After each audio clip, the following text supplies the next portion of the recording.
Hey guys, I'm going to try something new for the next couple of weeks. I'm going to be working on doing a little bit of a recap of the messages on Sunday. I know that not everybody can make it on Sunday for all sorts of different reasons. I'd love it if we could all be there. In fact, if everybody showed up on the same Sunday, it'd be kind of crazy. I don't know what we would do.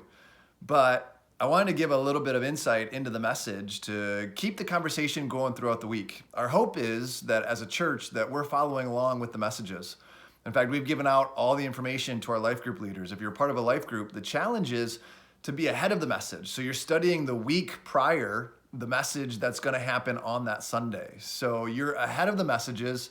Go to life group, have a conversation with it after the message, but then focus on the upcoming week. And so I want to use this as a tool to help our life groups, to help the church continue to have a conversation throughout the week. As we talk about on Sunday, we don't want that to be the only day of the week that we're studying the Bible. We want it to be something that every day that we are in God's Word. And then we want to build a community of individuals that talk about it and then live it out. So what is it saying to you? How are you being challenged throughout the week? Let's come together on Sundays then. Let's have a conversation about it. And then let's continue throughout the rest of the week doing something with it.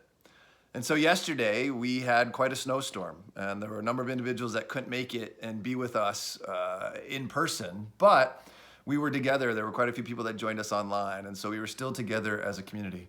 We talked about this idea of fear, healthy fear, fearing the right things. And one of the things that we should fear in this life is God. In a healthy way where we understand that there's a judgment that is necessary, and yet we have a Father who judges impartially. And so therefore we should live in reverent fear. Fear then that builds a tension in this world as we understand that we are not home.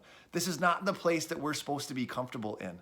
That we understand that our actions here in this life will be judged, and we should be holy then as God is holy, that we should be the standard. And yet knowing that we have a judge that loves us, so much so that Jesus died for us, that he bought us back. He redeemed us, not with perishable things such as silver and gold, but with his blood because of his love for us. Therefore, our hope is not in things of this world, but in God himself. And so we should then live in reverent fear, in awe of God, thankful for what it is that God has done, knowing that he's the Father that loves us and cares for us, that many of us have not experienced in this life, but God's not that way. An impartial Father that loves us so much so that Jesus died for us, paid for us, bought us back with his blood. So in this upcoming week, where does that lead us?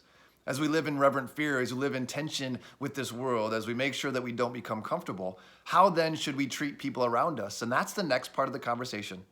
Peter goes on in 1 Peter, which is the book that we're studying in this series, Aliens, and says that as we live in reverent fear, we then should love each other deeply. So what does that mean? How do we love each other deeply? How do we be different in this culture, aliens in this culture? We've talked about this from the beginning of the year, that the way that we will be different is through love. So what does that mean? What does that look like? Well, that's a great conversation to have. Study that passage this week, and then come on Sunday, and then let's have that conversation together. Hopefully you guys have a great week. See you Sunday.